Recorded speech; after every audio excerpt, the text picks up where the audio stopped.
And the first lava formation I'm going to show you is this one. These are called Pellé's hairs. Very thin strings of lava.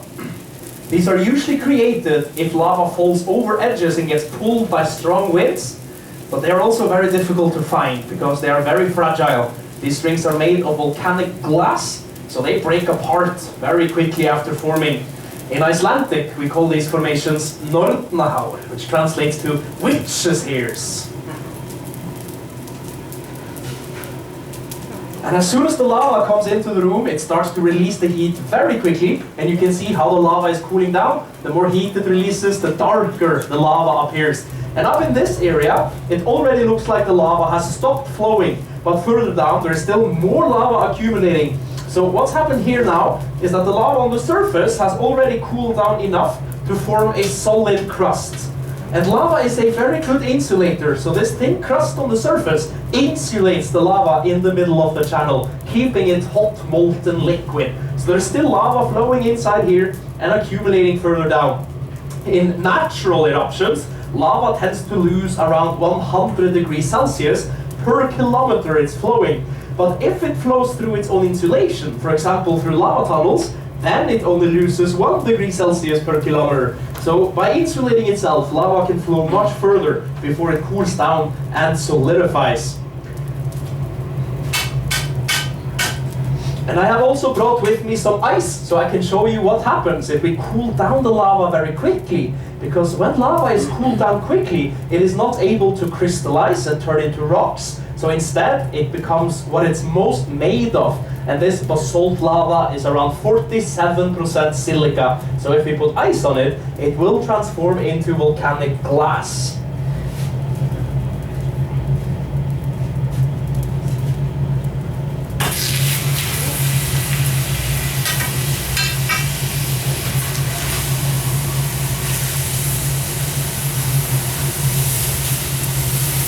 So now you see straight away when we put the ice on the lava, it's instantly solidifying and turning into this beautiful black, shiny volcanic glass.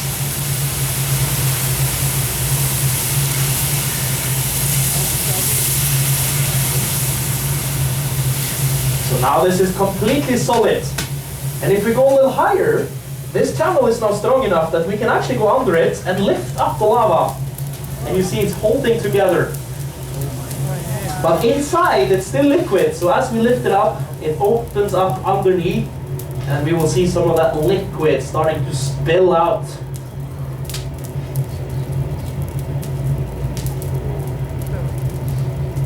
There it goes. And you can see it's not quite as liquid as when it first came into the room, because when it's cooling down, it gradually gets thicker and more viscous before it solidifies completely. So now we have this very thick, very viscous lava.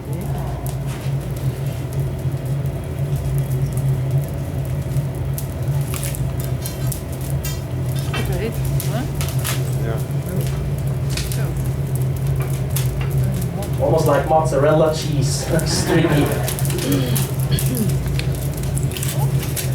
And if you listen carefully, you can also hear the sound of the lava cooling down actually. You can hear it's making some sounds like crackling sounds and popping sounds. And what's happening is that when lava cools down, it also begins to take up less and less volume, so it's shrinking. And as it shrinks, it also changes from liquid to solid. So the lava begins to put pressure on itself. And when the pressure gets high enough, the lava is forced to start fracturing and breaking into smaller pieces. So that's what you're hearing. The lava is cooling, shrinking, and breaking. And I'm sure you noticed, up in the front part here, we got this cool lava bubble, which is caused by the fact that we actually put a little bit of water in the sand here, and as the hot lava goes above it, it turns to steam, and then it starts to push up through the lava and inflates it. But you may have noticed, the glass in the bubble is not actually completely black, it's rather transparent. This is only because it's very, very thin glass. Once volcanic glass gets thicker than, I would say, around 0.5 millimeter, it turns black because the lava contains other things than silica. It also contains iron, aluminum, titanium, and magnesium, which gives it a black color. But this is very thin. If we touch this, you see it breaks very easily. And when we get bubbles, it's always fun to throw some paper inside and get the lava lamp. Woo! Ja, zo heet is het. Oh, sorry. Zo fles.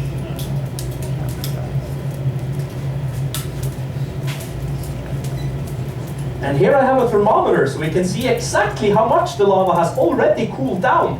So right here on the surface, it should be quite cool already. And it's down to 565 degrees Celsius. So it's still hot, but it has cooled down quite a bit. But inside the bubble, it might actually be a bit hotter. So let's see how it is in here, since the bubble is also insulating. Wow, so in the bubble, it's still 930 degrees Celsius. Quite good, even though the bubble was so thin. It still insulates pretty good.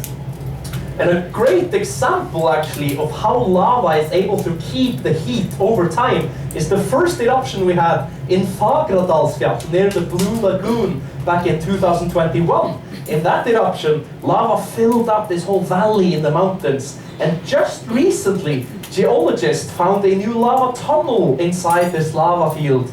But they are not able to go inside it yet because they realized that the temperature inside this lava tunnel 3 years after the eruption is still around 400 degrees Celsius. So yeah, if the lava fields are big enough, it can take a lot of years, even decades, before they have cooled down completely. Let's keep smashing this bubble into pieces.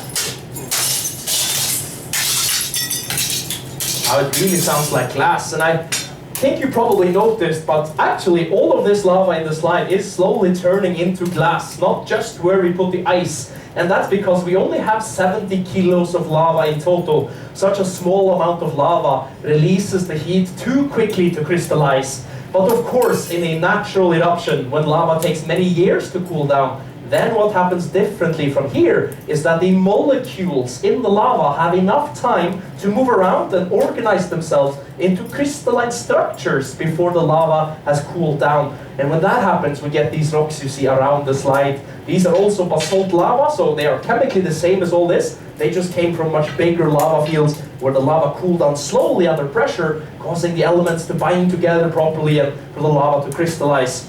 But now this is starting to look pretty solid, so let's see if we can break this now.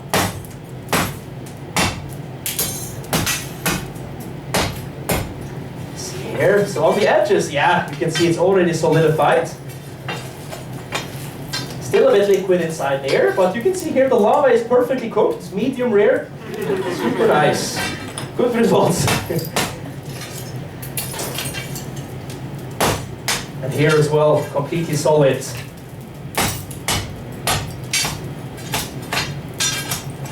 And you can actually tell with your eyes, just by looking at it, how hot the lava is. You noticed, as it came in here at 1100 degrees, the lava was very bright. And the reason it's so bright is because of the massive amount of energy we put into it to be able to heat it up to these temperatures. To make lava ready for a show, we have to start our furnace at least 5 hours earlier. During that time, as we heat up the lava, what we are actually doing is that we are kind of exciting the molecules. They get more excited, so they move around faster and faster. And as they move, they rub against each other and create friction, which gives out light. So now this energy is being released, the molecules are slowing down, and the lava gets darker. So anywhere that's completely black, like this piece over here, this is already cooled down below 600 degrees Celsius. But if it glows orange, like it does inside here, then it's still above 600 degrees. So right around 600, that's when the lava stops glowing. And here turns to volcanic glass. And you can see it's actually still a bit liquid right there. It's kind of holding together. So that means it's actually still over 950 degrees right here in the middle. So still very, very hot.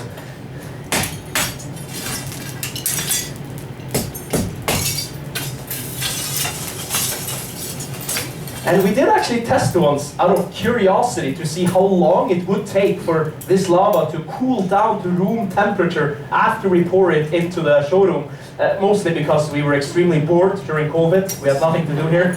So waiting for tourists to come back, we decided, let's just pour lava into the room and see how long it takes to cool down again. So what we did is we just poured it in, and after 3 days, that's how long it took us, 3 days before it had cooled down all the way through to the middle in this area up here where the lava is the thickest. So that was quite surprising. I had my money bet on like 24 hours, but 3 days before it had cooled down to room temperature again. So we can of course speed up this process a little bit by breaking it into small pieces to create more surface area. But this will still take 20 hours to cool down, even though we break it. So it's still going to be hot by the time you wake up tomorrow.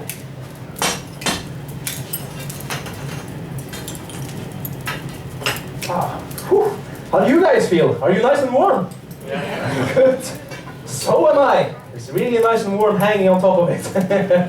I'm now going to turn up the lights a little bit so I can see you, because I'm more than happy to also take some questions from you guys. If there's anything you want to ask me, feel free to raise your hand and I will try.